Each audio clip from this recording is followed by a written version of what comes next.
This time on PedalBox, we are going to finally try and fix all of our hydraulic systems with a new master cylinder for both the brake circuits and the clutch.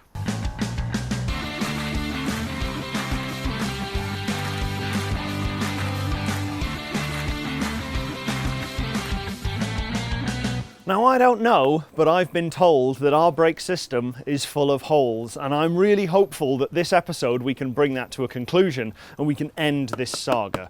Because last time we were working on this, we got everything buttoned up and got all of the leaks sorted, but we still had holes apparently around the seals in our master cylinders across at least one of the brakes, and we didn't even get to trying the clutch because it's not building any pressure on either side, and one of them is just pumping rust back through into the reservoir. So that's a problem, and I decided the simplest way, rather than take everything out and then inspect it and see what the problem was and maybe we could refurb it, no, I'm just going to buy a full set of new ones from OBP. So this is a 0.625, 0.7 and 0.75, which is exactly what came with.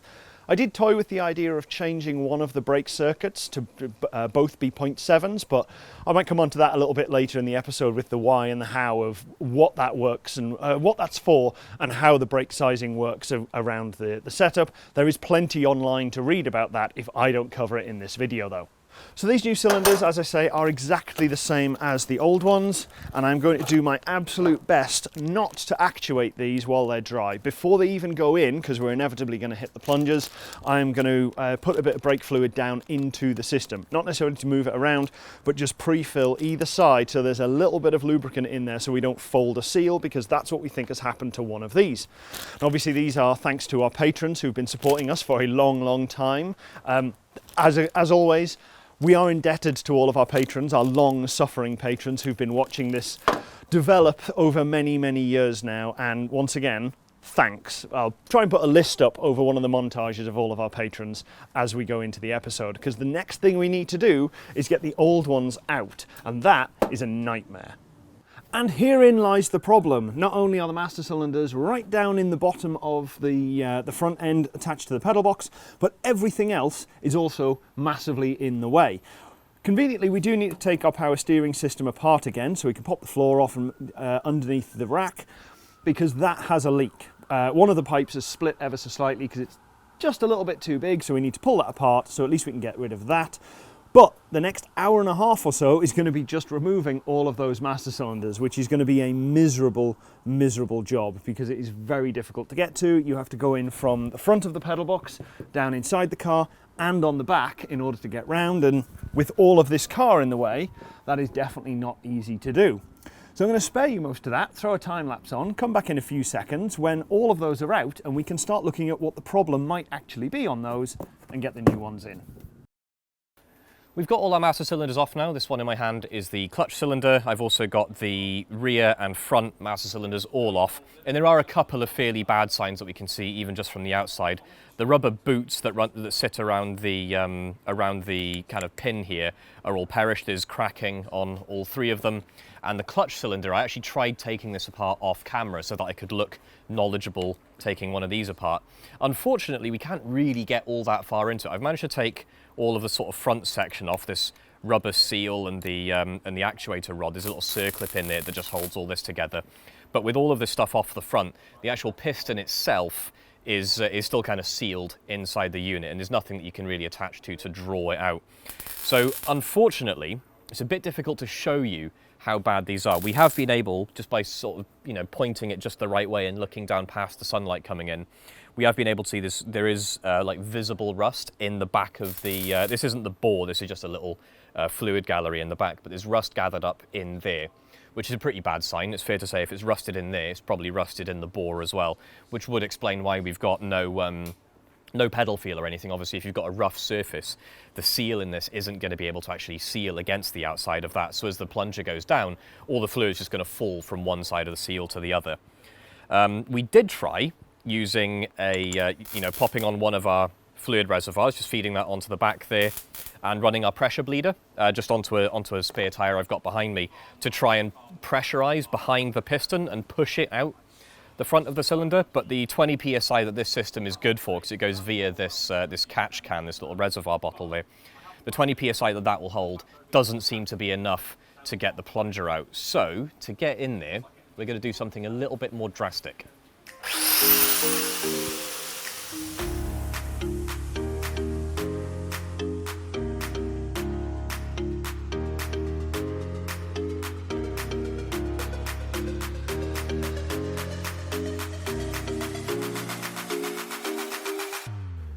Blade sliced up into a couple of different pieces. So we've got the inlet end and the sort of end of the barrel here, and you can see there's a fair bit of rust just in that part of it. We've got the center section, which we can't really see a lot just yet until we punch the plunger out of the middle of it, and we've got the snout end where the piston comes into the nose there. So, since that's in the vise, we'll just try and tap this through from the inside, from the front.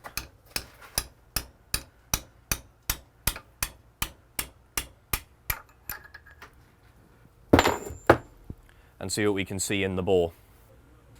So now that we've got the piston out of the end of the barrel here, we can see there's a little bit of crap in the bore. It's kind of brown, but it doesn't look horribly pitted or anything. But inside the pistons, this lives this way around, the seal comes out that way. But in the back here, there's quite a bit of rust and crud in the back of the seal, which suggests it's been kind of taking off some material from the inside of the bore. And if I take the center section, oh boy. Oh boy. That's, wow, I didn't expect this to be this bad. That is horrendous. There's whole, like, granules of rust in there, just loose chunks. Now, again, a lot of this is going to be filings from grinding through it, but there's a lot of brown in there. So, yeah, that was probably pretty much done for. In fairness, the bore itself actually feels pretty smooth. It may be that all of the rust was from the spring, so it could be that the bore was okay and the seal was okay, but the rust that had come off of whatever it was that it came off of, I can't really tell, had gotten like interfered with the seal and broken the seal at the lip. So unfortunately these may have been savable, but the more you know.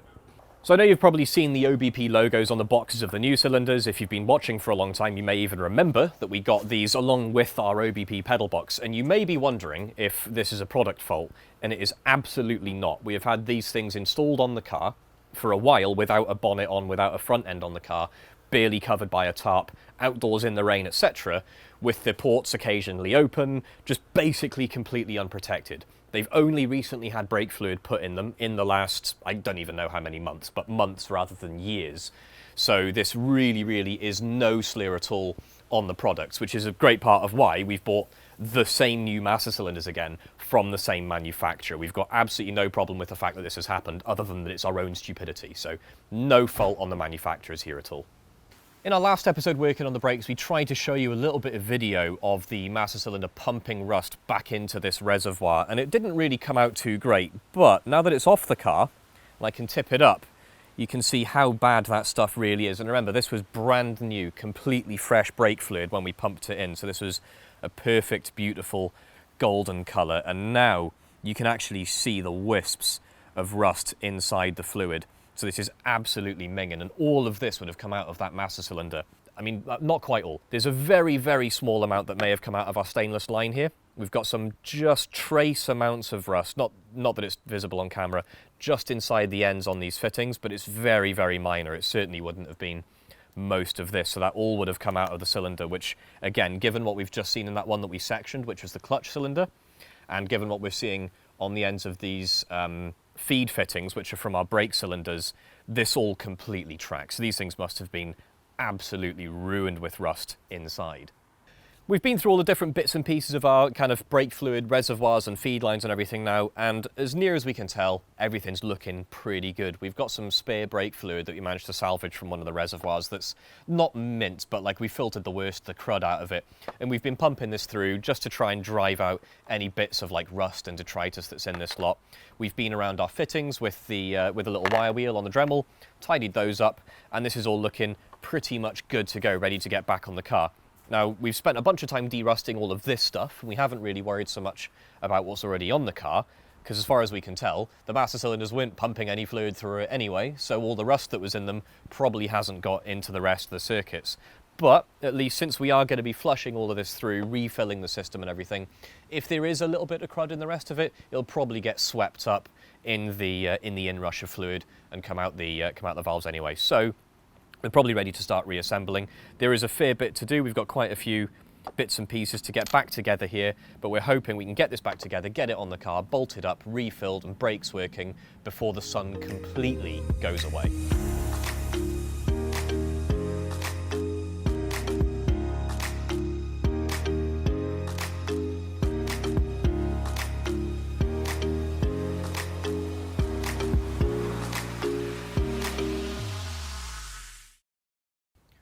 Well, for pretty much the entire rest of PedalBox's history, we've been using this pressure bleeder to force fluid in from the top of a system, using pressure from a tyre to force air into this bottle to force fluid into a reservoir and into a brake system.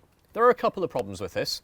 One, you have to have a matching cap for this hose to go onto your reservoir, which in fairness we've usually managed to bodge, but on these particular caps it's been kind of a pain. It does also leave your reservoir filled absolutely to the brim and wanting to overflow, so it means whenever you take it off, it's kind of messy.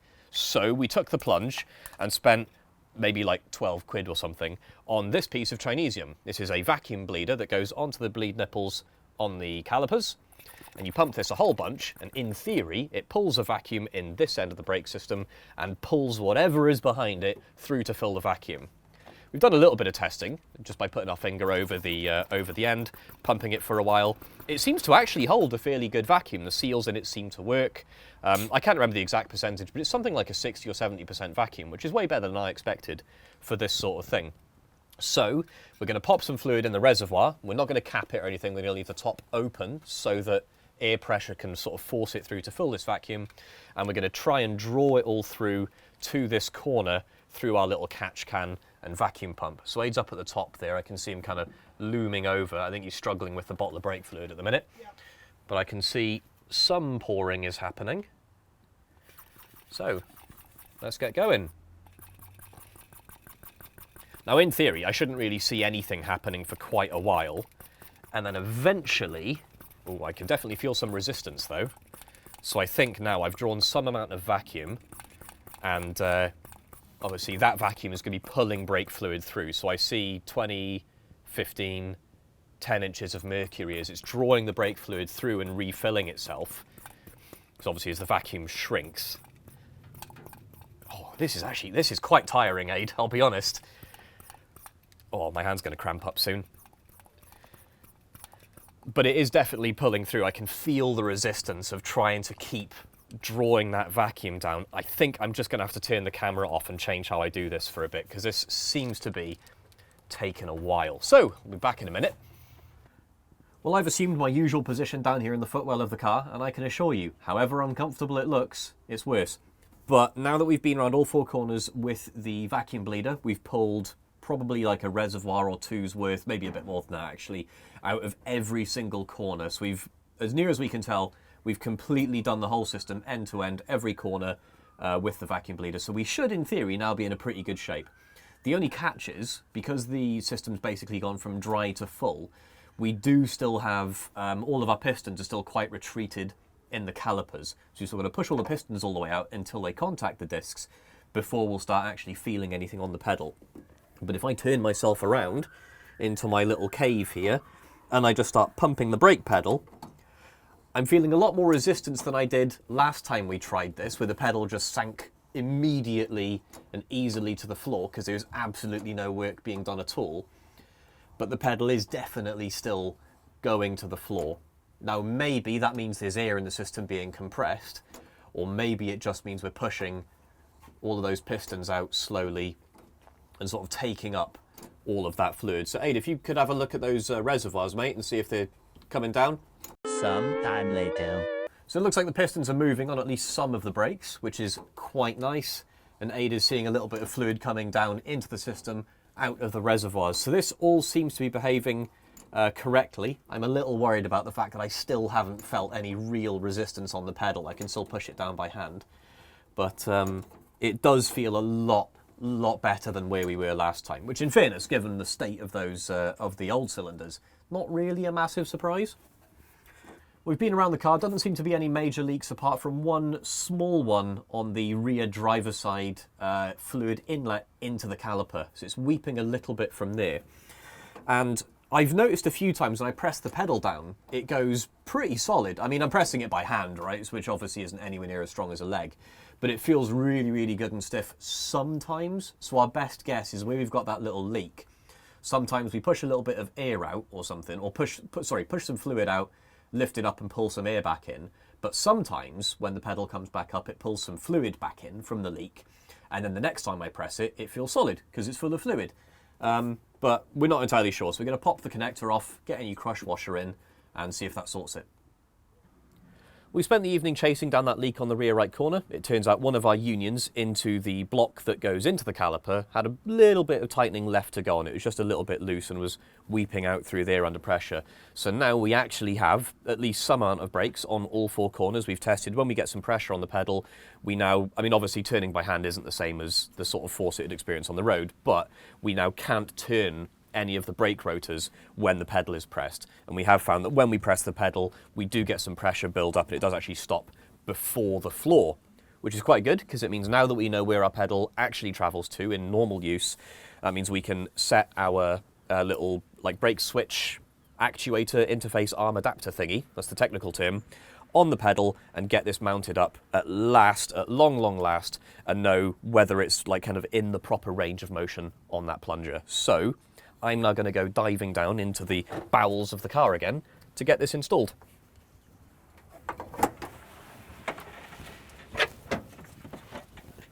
I've got to put the seat back for this.